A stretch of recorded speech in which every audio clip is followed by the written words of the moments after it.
Check, check. All right. You're listening to Jim Carty, Blues and Beyond, and I am here with Joe Beard and Chris Beard. How are you gentlemen doing? Fine, how are you? Good, good, good. You have to speak up there. You're a loud singer, but a quiet, quiet-spoken man there, Joe. I noticed that from the stage last night. So it's really great to have both of you here, especially Pops. Yeah. It's great to be here. It's such a treat. So tell me about your background there, Joe, how you came up in the music industry. Well, I grew up with, knowing people like Matt Guitar Murphy and his brothers. Mm-hmm. And I knew B.B. King at a very early age, Mm-hmm. And there was a gentleman, you might have heard the name, Nathan Beauregard. It sounds familiar. Yes. Fill me in. Yes, he's an old guy, like I was like 7, 8 years old. He spent time at our house, and he's a guitar player. Mm-hmm. And not knowing it before the 60s that Nathan Beauregard, almost 100 years old, had done some recording. Wow. And I knew him when I was like 6, 7 years old. I used to lead him around to different houses for him to play the backyard functions. That's fantastic. That's a great story. Yes. And you said you were born in Mississippi, and Yes. whereabouts? Ashland, Mississippi. And you moved to Tennessee at some point? Yes, Memphis, Tennessee. Memphis. Okay, so in West Helena had a hot scene. Did you run into James Cotton early on in West Helena and places like that? No, I no, saw I you play didn't. with Cotton there a while back, but or did you meet him later in life? Later in life. Yeah. And then, like a lot of folks in the Delta, you moved up north to one of the more industrial cities in Rochester, New York, and sounded like you lived right near Sun House. Next door. Right next door, huh? And I remember Jimmy Johnson said he lived next door to Magic Sam. Oh, yeah. Isn't that weird? Just so serendipitous these things happen. And so what happened when you got to know Sun House?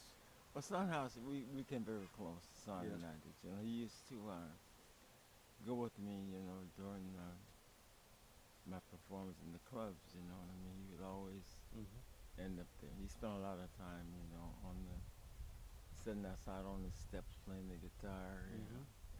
And he was a Dick Waterman managed artist, Yes. right? Yeah. So would Dick have other artists that he managed, like Sonny Terry and Brownie McGee, come up to Rochester and play on bills with him, or was that mostly Son would go on the road and work with some of those people? Oh, yeah, or- he'd go out and work with those. They never came into Rochester. Yeah. So But I Rochester was home to him. And then he just traveled out. Is that? yes, but Sonny Terry and Brownie Gay did come to Rochester to perform. Oh, they did. Oh, yes. Yes. And they I did. assume you didn't miss it. I didn't miss. What was that like? It was wonderful. It Yeah. really was. Brownie and I've met up with him other places, Mm-hmm. in Canada,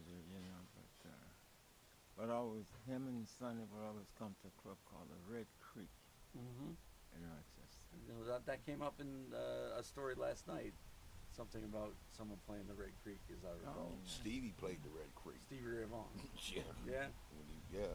So that club was well established. And Matt yeah. played it. Matt Guitar Murphy. I think maybe Oh, yeah. that's what someone said last night. Oh, yes. And tell me about this project in tribute to Matt Guitar Murphy that you're on. I can't wait to hear that, I think it's going to be okay. I really do. So I you think it's a great and thing. Chris flew out to work with Billy Boy Arnold Yes. in Chicago, and Yes. you guys literally did the track, having never met each other, in one take. Right. That's incredible to me. Yeah, it was awesome. It really Yeah. was. Billy Boy Arnold, I've always heard a lot about him. I never met him until then. Oh, he's a very sweet man, very Yeah. gentle guy. Yeah. He reminds me of you, actually. He is. Really He really good is. guy, good people. Yeah. And you've got a son here that does very well. Yes, he does. He's one of the best showmen in the blues, and I knew that. I saw him first sometime in the '90s at the Baltimore Blues Society.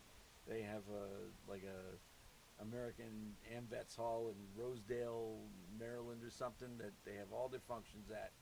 And you can bring in your own bottle of liquor and your beers, Yeah. and you bring your own food. I loved it because I was on a low budget. And he got on stage, jumped on tables, barked at the moon. I said, "This guy's for me. I just love this guy." And the girls loved him.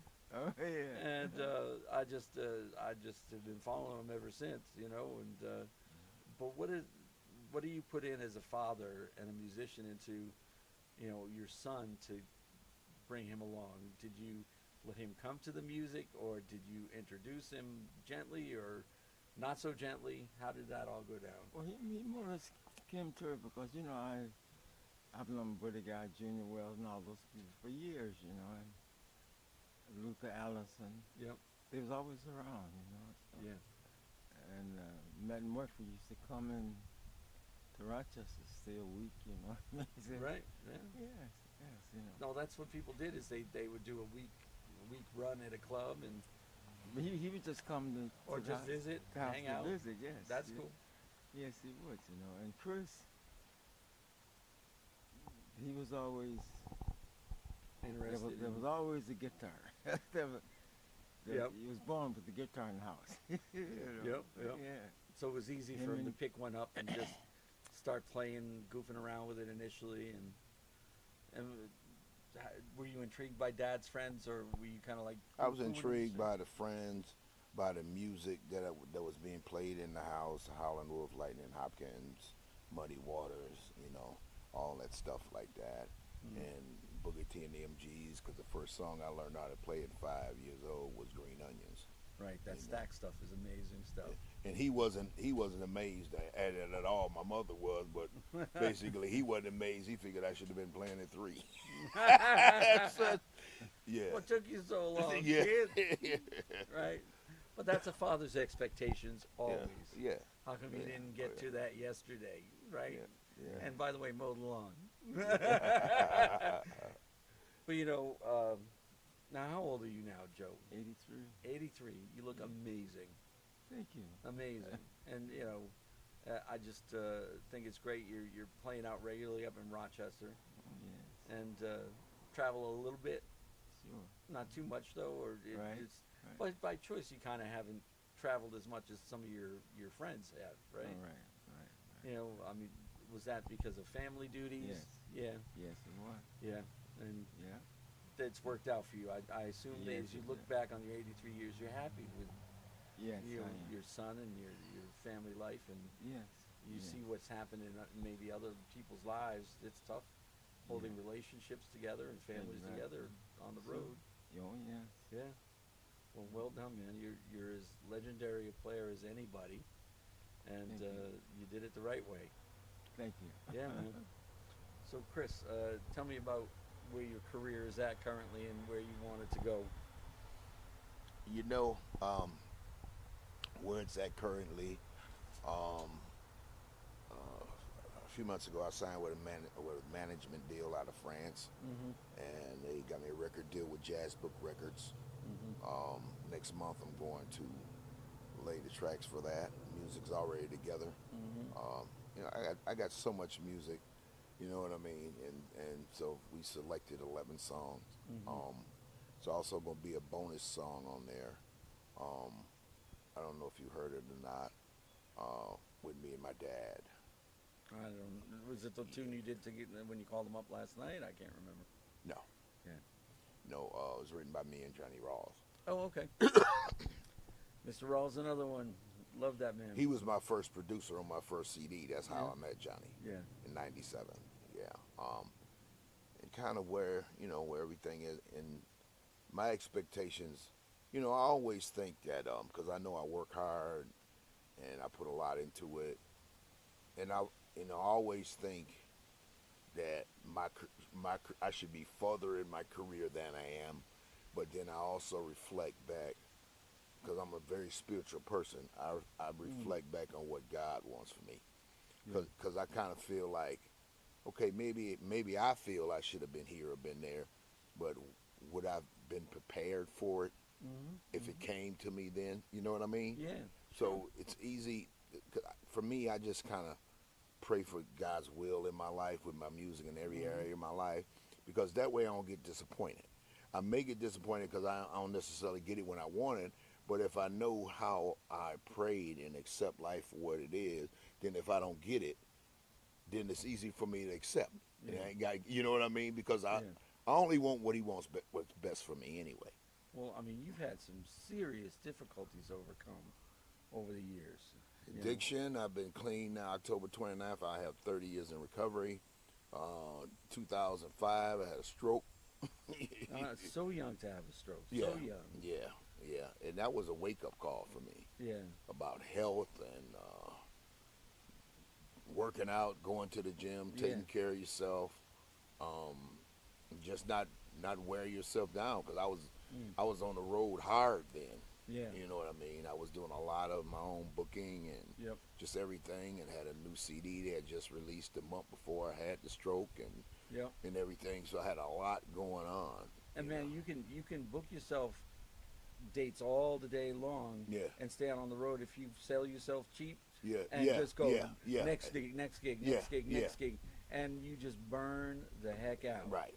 And some dudes do that, and it's the craziest thing I've ever seen. It is, you know. And so where I'm at now is just trying to, because what I learned, Jim, is that, and somebody told me this, a friend of his father's, my friend of my father's told me this a few years ago. You know, he said to me, he said, "You're good. You're real good." Hell yeah. He said, "But your true success is going to come when somebody sees that they can make money off you." And that's so true. Yeah. And I was at Buddy's club, and Buddy said to me, he said, "Just keep doing what you're doing, because they're hungry," meaning the industry. Yeah. Because if the industry see you out there and they see that you're working, they want a piece of that money. Sure do. Sure do. You know what I mean?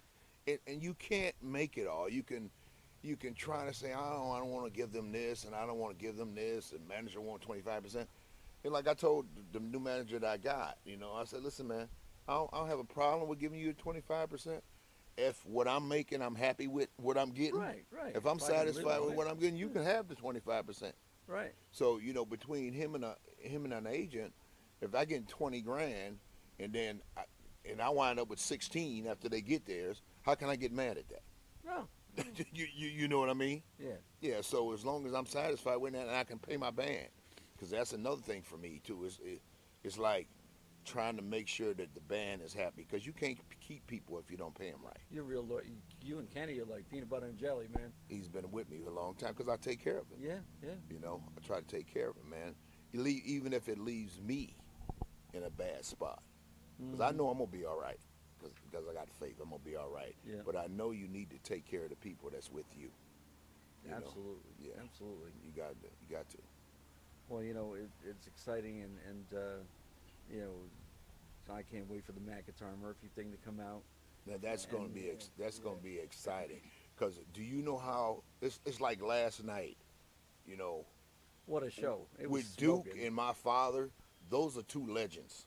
Yeah. You know what I mean? So to be on a show with them was just an honor. I couldn't stop mentioning it through the whole night, and as you see. Me too. And it's like to go to Chicago and be in the studio with my dad and Billy Boy Arnold.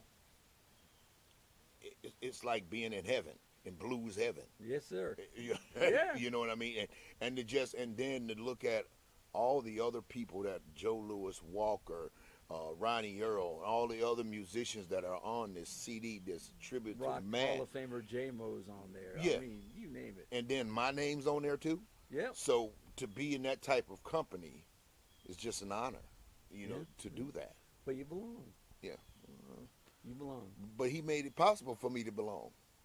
I fought for you to be on there. Yeah, you did. Yeah, you did. fought for you to be You on always fight for me, and I appreciate you, do, Jim. I do, you For the know. last 20 years. Since Like I've I known said, my brother from another mother. I dig you. You know that. Yeah, yes, sir. And, you know, I see where it comes from. Your dad's so genteel, and it's such a pleasure to have you at my home, guys. And I hope next summer you both come down, play a little bit, and have some barbecue again. Oh, yeah. You're invited. Sure, man. Open invite. Oh, yeah. All right. Anything else that anybody need to know? Your fans need to know before I let you go? Be on the lookout for a new record on Jazz Book Records in about 6 months. Perfect. Yep. Thank you, sir. Yep. Appreciate you. Mr. Beard. Thank you.